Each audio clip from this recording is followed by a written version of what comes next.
Pourquoi, M. Netanyahou continue à vouloir bombarder Gaza? Continue-t-il à vouloir assiéger les 400 000 qui sont aujourd'hui dans le nord du pays? Quel est l'objectif politique que poursuit Israël à Gaza? C'est quoi? C'est la colonisation de Gaza, comme on le voit aujourd'hui en Cisjordanie, la volonté d'annexer Gaza. Quel est l'objectif politique aujourd'hui? Il n'a pas été énoncé. Il n'est pas énoncé.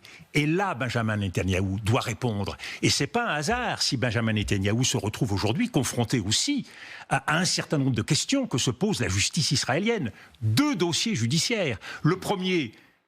Qu'a-t-il fait et pourquoi son entourage a cherché à manipuler un certain nombre de documents sur ce qui s'est passé le 7 octobre, sachant qu'entre la nuit du 6 et du 7 octobre, M. Netanyahou était dans le Golan? Qu'est-ce qu'a fait M. Netanyahou pour empêcher la libération des otages? Voilà un point sur lequel toute la communauté internationale se retrouve. Libérer les otages, arrêter cette tragédie humanitaire à Gaza, voilà les exigences vers lesquelles nous devrions nous tourner pour agir.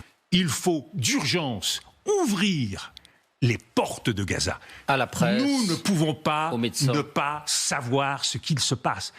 Pensez, M. Poujadas, que l'enjeu, c'est pas uniquement quelques excités qui se posent la question du drame, de la tragédie qui se déroule aujourd'hui à Gaza.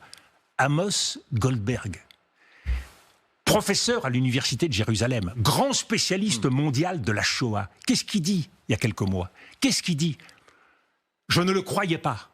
Je suis obligé de constater qu'aujourd'hui, il y a un génocide à Gaza.